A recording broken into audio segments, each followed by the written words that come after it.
Welcome to the John and Heidi Show podcast. John and Heidi. Here's John and Heidi.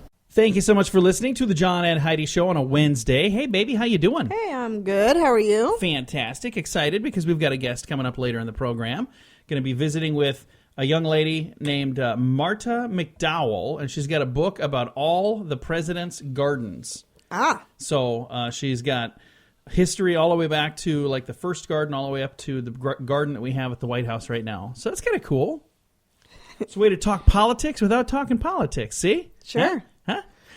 Also, a Danish study suggests that men who are obese by the age of 20 die 8 years earlier on average than their non-obese peers. Not good news if you're under 20 and obese. I'm obese, but over 20, so that's probably not good news for me either. It's not good news for All anybody. Right. Well, coming up in a bit, we're going to talk about some good news and some special things going on today and some crazy stuff that's in the news and much, much more. It's all on the way on a Wednesday edition of the John and Heidi Show. John and Heidi. Today is a special day, Heidi. Do you know what today is? What is today, John? I thought you'd never ask. It's Wednesday, August the 3rd. It's Friendship Day. Oh, that's nice. Oh, friends. It's also International Albarino Day. A-L-B-A-R-I-N-O Day. What is Albarino? Is that? I don't know. You're supposed to do the research on this I stuff. am? I thought you were going to do the research on this stuff. I didn't even know what the days were. That's your job. You find all of it's this stuff. You're August supposed 3rd. to tell us what it is. Okay. Well, it's also Watermelon Day today, so celebrate that. I would celebrate that with some watermelon. You know what is my favorite watermelon flavored thing? Jolly Ranchers. Oh, man, those are good. I like watermelon flavored Jolly Ranchers. I like really the green like apple Jolly ones Ranchers. too. You don't? No. What? Been married all this time and I just found out it's not going to work out? Yeah, have you ever seen me with a Jolly Rancher? Sorry. I'm going to have to go separate ways. I'm more of a she chocolate doesn't like girl. Jolly Ranchers. All right. Coming up, we got some special things to talk about. That's all on the way on the John and Heidi Show. John and Heidi. Email marketing is affordable and a proven way to grow your business. If it's done right, you can stay in contact with your customers to let them know when you have new things to offer. You stay in control the whole time, too. You decide when messages are sent, and you decide what is being said. So you're constantly in control of your business image. You can do this, but don't try it on your own. Team up with one of the biggest names in email marketing, Constant Contact. Sign up for a free trial right now at radiosavings.com. Sign up now at radiosavings.com. You know it's true because you heard it on the radio. A man with a gun jumped into another man's car and demanded the driver go to an ATM and get $500. Well, the driver told the hijacker, I don't have an ATM card. He really did, but he said he didn't. Hijacker believed the captive. Then he ordered him to drive to the bank's drive-thru and withdraw $500. This time the captive said, I don't even have an account at any bank in town. And he said, I don't have a checkbook with me. Not knowing how dangerous or what the hijacker might do next, the captive man made a deal with the hijacker. Okay. He said, here's $40 in cash. And he told the trusting dummy that he would go into a bank and make arrangements for a money transfer from his bank. And he told the hijacker, tell you what, if I don't come out within 10 minutes, you could just keep the $40 and take my car. I'll come back out. Well, the hijacker agreed. The released captive went into the bank and explained everything to the bank officer. The police were called. Within minutes, the man was surrounded. Oh, my gosh. Yeah. And they went to court, and he testified that if it hadn't been for the man he hijacked, he would be a free man. He even had the gumption to ask the judge to arrest the man he hijacked for going back on their deal. The hijacker stated that it's not fair, Your Honor. This man deceived me. Police were a willing party to this miscarriage of justice. Wow. The man was found guilty and sentenced to hefty prison terms. Yeah, good. I can't believe that, though. He honestly thought that he was going to be able to sue the man. He went back on his word. He said I could keep the $40 and his car. And instead, he called the police on me. The nerve of some people. Can you even imagine that? That was a pretty smart dude, though. Very smart. Yeah, because I guess what else do you do in that situation? Keep the $40, keep my car. Here, just let me go in the bank and make some arrangements. All right, coming up here in a bit, we've got some more fun things to share. And this deal, where did this happen? It doesn't even say what town it is. But you know it's true because you heard it on the radio. John and The John and Heidi Show is brought to you in part by the Keystone Treatment Center. This is your brain, and this is your brain on drugs. We share silly stories here on the program, but addiction is no joke. If you or someone you know suffers with an addiction to drugs or alcohol, make today the day you seek help. Call toll-free 844-204-1055. That's a toll-free number. Again, 844-204-1055. And this is your brain on drugs. The FBI says 5 men were kicked off an Amtrak train, and they had $700,000 in U.S. savings bonds. Whoa. $700,000. Stolen from a Nevada home. According to investigators, Jeez. 5 men were taking the train to Chicago from Sacramento to launder the bonds when they were busted. They've been charged in federal court with crimes including possession of stolen securities and many others. They would have probably gotten away with this other than the fact these 5 men were being kicked off the Amtrak train for smoking pot on the train. Oh my gosh, what a bunch of idiots. Yeah, so here you are with $700,000 in stolen U.S. bonds, and you draw attention to yourself by being a knucklehead. What a moron. Yeah. All 5 of them. So there you go. They get to go to prison for a while and think about what they've done.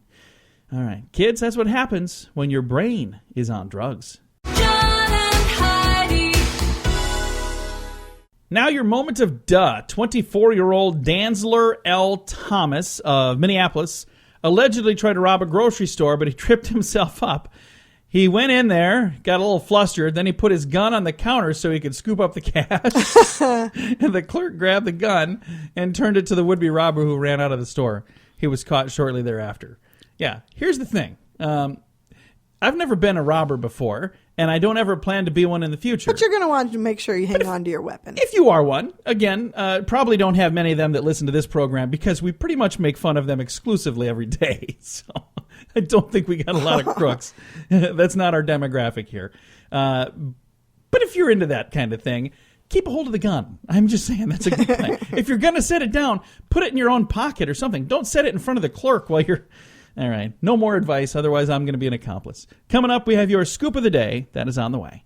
The Scoop of the Day is brought to you by Wells Blue Bunny. If you want delicious ice cream, be sure to look for the Blue Bunny. Sure to have your favorite flavors. Learn more at bluebunny.com. Now your scoop of the day. If you're too chicken to break up with somebody, there's an online service now that'll help you with that. It's We've called talked about this. Sorry, It's Over. Is this the same one or is this a different one? It was created by a former nurse. They'll break up with your ex through a text or an email. Is that what we talked That's terrible. Yes. That's not the way to do it anyway. It's just How much do you cowardice. suppose it is? I don't know. $20. $5.50. Wow. Yeah.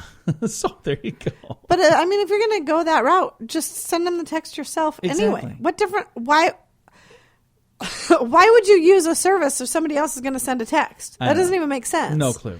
Because your ex still has your phone number, so once Yeah. they get that text, they're going to reach out to you no What matter happened? what. Sorry, I can't talk to you. You have to reach out to the service.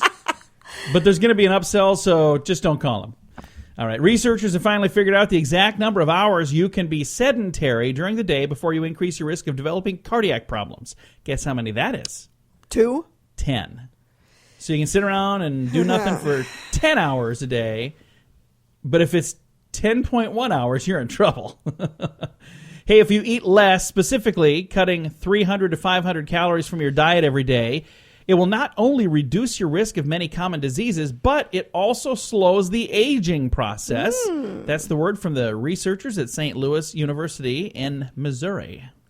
Recently, a Los Angeles robbery suspect was put in a lineup, and he was asked to read the words, "Give me all your money or I'll shoot." Everybody along the line said that. When it got to him, they said, "Give me all your money or I'll shoot." And he said, "That's not even what I said." Yeah, they were done. No in the lineup. But that's not even what I said. What an idiot. Recent study says that dogs would rather they would rather earn treats than be given handouts. So your dogs would rather have them do a trick and get a treat rather than just throwing them a treat. So, according to a study. Aren't you going to finish it with the joke you told me No, earlier I'm today? not going to. We're not going to get political here. But it was funny. Despite years of public health messages, barely 1/3 of Americans use sunscreen regularly. CDC has the details on this. But the research found that sunscreen is most often used by women, like you, Heidi, on the skin of their face and by people with higher household incomes. So if you want to make more money, maybe you smear some sunscreen on your face. I don't know. If you want an edge the next time the Powerball or Mega Millions come out, software developer Mark McCracken, that's his name. It's a good thing his name is not Phil, because that's the one everybody uses for the jokes. Mr. McCracken says his program, called the Lottery Picker, can increase your chances. The software also helps streamline the labor of buying and filling out and checking multiple tickets. Guess how much his program costs you? I have no idea. $140. Ah. Yeah. We just talked like a week ago or 2 weeks ago with Richard Lustig. He's actually won the jackpot 7 times. His book is cheaper than that. I think if I was going to go between the two, this guy's won the thing 7 times. Yeah, and he's nobody has won it that many times. Nobody so else. Where does this guy get his credentials? I don't know. I'm going to have to see if Mr. McCracken's even won it once. Because if he hasn't, he might want to win the lottery once first. And you'd think if that were the case, it'd say it in the store, wouldn't it? Yeah. Now, if you're friends with Mr. McCracken, I apologize. I'm not trying to make fun of the guy. I just think that's kind of a funny story. Hey, some things never change. Students at UC Santa Cruz were asked who should propose marriage, the man or the woman. Man. 2/3 of men said women. What? 2/3 of men, and women, so 2/3 of everybody said definitely the guy should propose. Yes. Only 2.8% of the women said they kind of want to propose. Like, I'd kind of like to do that. All right. And this is a story that I've been holding for a long time, and I'm going to read it so I can be done with it. A fish got a fake eye put on by a veterinarian. Okay. This happened in Missouri. He was being bullied by the other fish in the tank. What? He was born without an eye. He was missing one of his eyes. Kiwi is a lime green saltwater fish. Lost an eye. Oh, I see. It wasn't born that way. He lost the eye. The vet had to remove it due to a cataract. So the vet, after the fish had been being picked on by the other fish, created a fake eye. So I've seen like taxidermied fish. Do you think they used one of those eyes to stick on there? No, that's ridiculous. They're like, hey, you notice you haven't blinked in like a month? Maybe they used one of those googly eye stickers. Yeah, I don't know what they did. All I know is I got some fun stories right there. This has been your Scoop of the Day. John and Heidi. Whether you're following the election or not, you understand that it impacts you. And this will be a historic election. The mainstream media has their own spin on who's going to win, but PoliticalStorm.com lets you chime in. You can keep yelling at the TV if you want. See how that works out. Or truly voice your opinion and have it heard at PoliticalStorm.com. Be informed from several different sources all in one place. Watch videos, listen to podcasts like mine, and read fun editorials to engage your brain. You have a choice, and now you have a voice, too, at PoliticalStorm.com. That's PoliticalStorm.com. Thank you so much for listening to the John and Heidi Show on a Wednesday. And I'll tell you, this time of year, a lot of folks talking about politics. Seems like everywhere you turn, you've got somebody that's got discussions about politics. Today, we're going to talk about politics, but in a completely different way. We've got an author joining us today that's got a book about presidents, but it's called All the President's Gardens. Yeah, we're going to talk about the President's Gardens. Our guest today is Marta McDowell. And first of all, let's say hello to Marta. Marta, how are you today? John, I'm well. Well, we're excited to chat with you today. This sounds like a really fun idea for a book, and I see you've got other books about gardens as well. Now, I happen to be kind of a political junkie, so when you start talking about politics, it's always fun for me. But the neat thing about this is this really is more about the president's gardens than it is about politics, isn't it? That's right, because plants know nothing about politics. And you know what? Maybe it's better that way sometimes, isn't it? Well, it's a relief, a break anyway. So from the very first president to live at the White House all the way up until today, has there been a garden every single time? Pretty much. I mean, when John and Abigail Adams moved in 1800, there wasn't much there. It was still a construction site. But from then on, yes, there's been a garden. And how has that changed, and what kind of changes have we seen over the last couple hundred years? Wow. Well, at first it was a garden that was used not just as an ornamental garden, but also as a way to help feed the president and the people that came to the White House. So for a long time there were fruits and vegetables grown there. Then that sort of went out of style by the end of the 19th century. There was a victory garden there in the Second World War, and now, of course, there's a vegetable garden there now as part of Michelle Obama's Let's Move project. And over the course of the last couple hundred years, what would you say has been the most interesting garden? Has there been anything that one of the presidents or first ladies have done that has just been kind of bizarre? Oh, bizarre. So here's something that I totally did not know, and that was, at one point, off of the west side of the White House, instead of the West Wing, there was this huge complex of greenhouses, fancy conservatories and a place that grew orchids and another one that had roses and so on. And so that lasted right up to Teddy Roosevelt, who ripped them all off and put on the predecessor of the modern West Wing. Nice. There have been some interesting things that have happened in the garden as well. There have been a couple of weddings there. One of our presidents was actually married there, wasn't he? Yes, Grover Cleveland married Frances Cleveland, and while it was inside, it had so many plants and flowers that the gardeners did for it.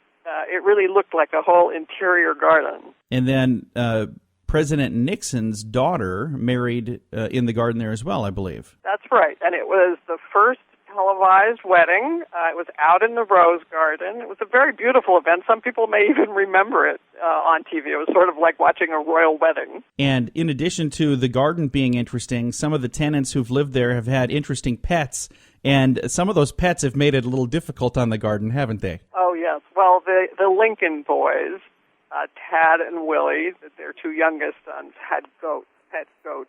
And the goats got into the garden. They developed a particular taste for flowers, and this wasn't really popular with the gardeners, as you can imagine. As you were preparing for this book, was it hard to get the information on what happened as far as the garden for each president? Well, it took a lot of searching around. Research is sort of like a little treasure hunt or a mystery where you kind of find threads and pull on them. There are lots of different sources. Of course, we have the National Archives and the various presidential libraries, and they were very helpful. It would have been easy if everything had been in one place, but there are lots of files, as you can imagine. Yeah. So finding things wasn't always straightforward. Of course, we live in a day now where you can get a lot of things online. So things like there's a site called Chronicling America that the Library of Congress provides that has old newspapers up to 1922. So that was really helpful because I could find newspaper accounts from that period at the end of the 19th, beginning of the 20th century. Again, visiting right now with Marta McDowell. She is the author of All the President's Gardens. It's a new book. It's available right now. We'll talk about where you can find that in a moment. I'm looking at some of the other books that you've done, and you like to write about gardens. Do you kind of get a feeling that you learn quite a bit about a person by the garden that they keep? Oh, I think so. So I believe that every garden tells a story. And if you kind of listen and, if you'll pardon the pun, dig, you can find what that story tells. And you can imagine how rich a story there is over the course of 200-plus years at the White House and what that can tell you. And each president, when they were living in the White House, had a garden of some sort. That's right. So some were a little more extravagant than others, and some were a little more simple. Everything from the cabbages that the Madisons had to the roses the Kennedys had. There's always been some sort of garden on the grounds at the White House. Exactly. So, I think of it kind of as this fashion funnel where you've got all the things going on in popular culture, and then it does show up for the presidents during their terms at the White House. Well, let's talk about where we can find a copy of your book, All the President's Gardens. Where is that? Is it available right now, and where can we find it? Yes, you can go to your local bookseller or any of the online booksellers like Amazon and Barnes & Noble, so it's widely available. Well, we certainly appreciate you taking some time to chat with us, and I thought this would be really a fun thing to talk about because right now, usually when people are talking about the White House, especially this time of year, it's more about the election and all the things that are coming up, and it's a nice little relief to talk about something that's not the election. So thank you. Thank you. And I guess one last thing that I thought would be kind of a fun question. How do you think a Trump garden would differ from a Hillary Clinton garden? Do you think there'd be quite a difference there? Well, I think a garden put in by President Trump would be definitely over the top. And a garden put in by Clinton? I guess we've already seen it once, I suppose. We did, and she had a rotating exhibit of modern American sculpture that was placed in the East Garden, in the Jacqueline Kennedy Garden, during her husband's administration. And so maybe something like that again. Well, there you go. Thank you again. I appreciate you taking the time to chat with us, and you have a wonderful day. You too. Again, our guest today has been Marta McDowell, author of All the President's Gardens. It's a book that's available right now. Thank you so much for listening to The John and Heidi Show. John and Heidi. This is Richard Lustig, the world's first and only 7-time lottery game grand prize winner. Since I endorsed Lottolicious, I have won something every single draw. They do all the work. You don't have to worry about running to the store to buy your tickets. They take care of all that. So if you're looking for the best way to play the lottery, to give yourself the best chance of winning, go to RadioLottoPool.com and join today. Again, that website is RadioLottoPool.com. John and Heidi. Fun fact for you, Heidi. What's that, John? Each year there is 1 ton of cement poured for each man, woman, and child in the world. Wow. So every person on the planet, we each get 1 ton of cement a year. So they're building roads and freeways and fixing roads. So that's a lot of cement. I wonder where my ton of cement went. Fun fact for you, Heidi. What's that, John? The original story from the Tales of 1001 Arabian Nights begins with Aladdin was a little Chinese boy. Chinese. The original. Yeah, I never ever heard of that story with him being a Chinese boy, but the original story, he was a little Chinese boy. Fun fact for you, Heidi. What's that? Nutmeg. Is What? it Arabian Nights? Yeah, I don't Why understand. was there a Chinese boy? I have no clue. Can we get back to my next fun fact? You okay over there? Sure. Nutmeg is poisonous. Really? Yeah. I thought we used that for flavoring and stuff. We do use nutmeg. Okay. Maybe we should quit. And the final fun fact for you, Heidi. Start using a little more. What happened? Well, he had too much nutmeg. Final fun fact for you, Heidi. What's that, John? The average of 4,615 people go to the emergency room every year for a snowblower injury. 4,600 people. I'm very fortunate to say I've never had that happen, and I hope to never, ever have that happen. We don't even own one. No. Thanks for listening to The John and Heidi Show. John and Heidi. Email marketing is affordable and a proven way to grow your business. If it's done right, you can stay in contact with your customers to let them know when you have new things to offer. You stay in control the whole time, too. You decide when the messages are sent, and you decide what is being said. So you're constantly in control of your business image. You can do this, but don't try it on your own. Team up with one of the biggest names in email marketing, Constant Contact. Sign up for a free trial right now at radiosavings.com. Sign up now at radiosavings.com. Thank you so much for listening to the John and Heidi Show on a Wednesday. I had a little story here. I got a little bit of time to chat about this, so I'm going to read the story and then we're going to discuss. Okay? All right. And don't interrupt the story because I got to get through the whole thing. Okay. A lock of hair from the late rocker David Bowie sold at auction recently. Now the hair was obtained by a woman who worked as a wig mistress at the Madame Tussauds in London. She snipped the strands so that she could duplicate the color for a wax figure of Bowie, but ended up keeping some of it as a souvenir. End of story. So here's my question. I'm a fan of David Bowie. He had some wonderful music, and I'm sad to see that he had passed away just with that, like 9 months ago. It's been not too long ago. But I can honestly say I have no interest whatsoever in buying any of his hair. I wouldn't buy anybody's hair. Nor would I. I don't understand why somebody would want that. That's why I left room for us to have a discussion. We still have like another minute here to discuss this. My question was going to be, is there anybody alive or dead whose hair you would purchase at auction? No. Nobody? Nobody. So if there was hair from Jesus, would you say, I would buy that at auction? If they could prove that it came from Jesus? How? No. How would I don't they? know. They've proven that this, and I understand that's a lot different because it's much more recent. Elvis's hair, Even if they, what would you do with it? Why would you need it? I don't know. I'm just wondering if there's anybody in history. Nobody. You don't want Abe Lincoln's hair? Nope. None? I'm just wondering. Because they sold it Why? at auction. Is there somebody you would want their No, hair? I have... Well, why do you sound so shocked when I'm saying Because no I way? thought That's for sure you'd ridiculous. say Brian Regan's hair. That's why. I already have Brian Regan's hair. Do Why you would really? I buy it at auction? Do you really? No, I do not. For those of you who don't know who Brian Regan is, first of all, shame on you. He is the funniest comedian in the world. And he's also my wife's future husband. Someday I love I'm going to him. die in a very mysterious accident. And Nutmeg related, probably.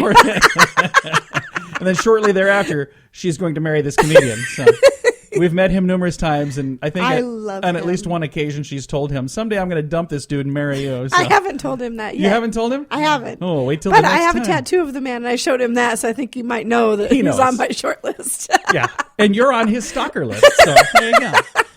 All right, thanks for listening to the John and Heidi Show on a Wednesday. John and Heidi. If you're in business, you need a website. Come on, it's 2016. Do you think this internet thing is not going to catch on? Many business owners that don't have a website think it's just too expensive. Well, now it's not. You can get a website for a few $100s, not thousands of dollars that are charged elsewhere. We can help you set up and design the site and then turn you loose to manage it, or we can help you manage the site for just a tiny bit more. Learn about this special radio offer right now at radiosavings.com. Get an extra $50 off if you sign up this month at radiosavings.com. John and Heidi. Okay, guys, admit it. Your skivvies have probably seen better days. Do ladies have this issue too, or is this just guys? Oh, yeah. Ladies have this too? Oh, yeah. Okay. Well, according to a study, a survey from Jockey International, 77% of men say that their undershorts are stained or tattered, or a new category, even worse. Let's not go there right now. I see what you want to say. A quarter of guys confess that their boxers or briefs are more than 4 years old. Another 15% admit that they wear underwear that don't even fit. The telephone survey of 500 men was conducted by Kelton Research for a company named Jockey. They sell underwear. So I got to answer the question first. I have underwear that are more than 4 years old, and I do wear them. And I have underwear that don't fit anymore, and I do wear those as well. But only when all of my other underwear are gone.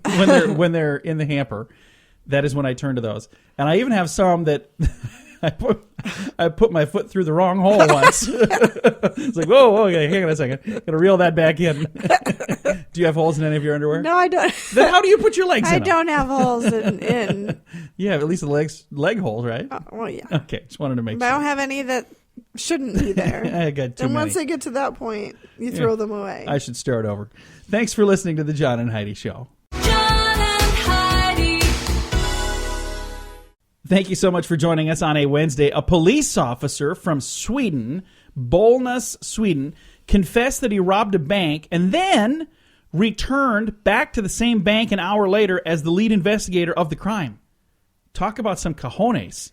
His colleagues only became suspicious when he bought a new car, over $30,000 car, Wow. using cash that turned up coming from the robbery. But he literally had gotten away with this. He went and robbed a bank, and then was back 1 hour later as the lead investigator, and Wow. nobody recognized him. And he That's probably would have impressive. gotten away with this, other than the fact that this dude That went he out. got cocky and Yeah, went out and bought a car brand with new cash. car using cash that they said, oh yeah, that was traced back to this robbery. And you'd think, as the lead investigator, he would have known they could trace the cash. So yeah, that wasn't very smart. Again, maybe if you're going to be a criminal, you should think some of this stuff through first. But then again, if you think things through, you wouldn't be a criminal. He should have gotten a loan for the car and then made monthly payments with the cash from the bank robbery. That would have been even funnier. Because they probably wouldn't have thought much of that. Like, Just keep giving this money tracing back the to us. $300. It's funny. This money keeps showing up here. All right. Thanks for listening to the John and Heidi Show on a Wednesday. John and Heidi. Whether you're following the election or not, you understand that it impacts you. And this will be a historic election. The mainstream media has their own spin on who's going to win, but PoliticalStorm.com lets you chime in. You can keep yelling at the TV if you want. See how that works out. Or truly voice your opinion and have it heard at PoliticalStorm.com. Be informed from several different sources all in one place. Watch videos, listen to podcasts like mine, and read fun editorials to engage your brain. You have a choice, and now you have a voice too at PoliticalStorm.com. That's PoliticalStorm.com. John and Heidi. I scream, you scream, we all scream for... Ice cream. Yeah, ice cream. This is the time of year that people are pretty happy to have ice cream. Summertime, ice cream time. As with everything else, though, some people want to push the bar a little bit further with things like ice cream. This summer, ice cream is seeing some bizarre flavors, Heidi. Okay. Yahoo, or as your mother puts it, Yahoo, did a little searching and found that there are some people out there with some pretty darn interesting taste. One of the most interesting things, I think, that they're finding their way into ice cream with is meat. Yuck. Yeah. They found ice cream flavored with bacon, ice cream flavored with ham, and even Yuck. ice cream flavored with lobster. Yuck. Some other interesting combinations would be ice cream with wasabi, or balsamic, or strawberry, which is... Strawberry? Oh, balsamic strawberry. I see. Oh. Balsamic strawberry. Chocolate chipotle Yuck. orange, garlic ice cream, and here's probably the weirdest on the Garlic. list, even weirder than ham, even weirder than bacon, grass flavored Ew. ice cream. Yeah, ice cream with bits of grass mixed right in it. You know, you can do that yourself. You just get regular ice cream and drop it on the ground a few times. I'm not a huge ice cream fan, no I matter like what ice the cream. flavor is. You know what I Not very really- often. Maybe once a year I'll be like, I could use some bubblegum ice cream. Yeah. And then I think this is really funny. She said, I remember 2 years ago, 3 years ago, why don't they make bubblegum ice cream without the bubblegum in it? Just the flavor. And I was like, I don't know. I guess people wouldn't buy that. And then she found some. Yeah. And she bought it.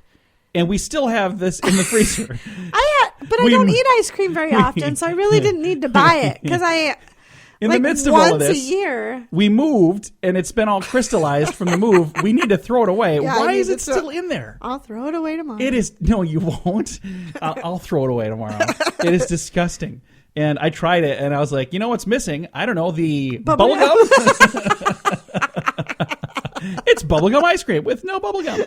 All right. If you'd like to read about this disgusting ice cream, you can check it out at facebook.com/John and Heidi Show. John and Heidi. This portion of the John and Heidi Show is brought to you by the John and Heidi Show. That sounds kind of funny, but it's true. Go to your local radio station and ask them to start carrying the John and Heidi Show. Here's the best part. They can carry the show for free. They play a couple commercials, but it doesn't cost them anything every month. So if you know a radio station that could use a little bit of help, send them our way. Send them to johnandheidishow.com. Again, johnandheidishow.com. We would love to do a radio program in your community. Then you could listen to the podcast and listen to us on the radio. John and Heidi. We always try to wrap things up around here with some good news, and I think this is a pretty darn cool story. We're sneaking up on my grandmother's birthday, so we're going to be celebrating a birthday. And I saw a cool video online the other day of a guy. Did you see the video that I posted? I don't know which I'll video share it you're on our talking Facebook. About, so What?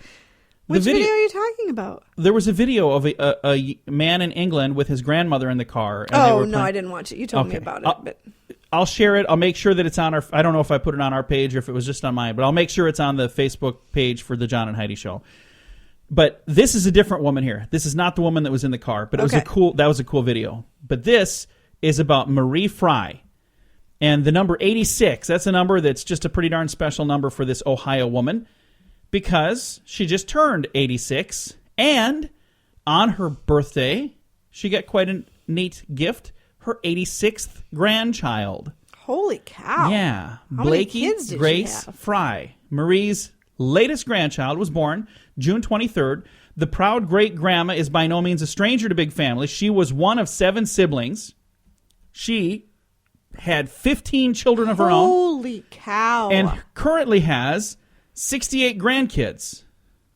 Wait a minute. I thought that was her 86th child. What? 86th grandchild total out of grandchildren Oh. and great-grandchildren, probably. Okay. I gotcha. That's probably what it is. Anyway, Kevin Fry is one of Marie's Wow. many grandchildren. Okay, so this is a great-grandchild. Yeah, see?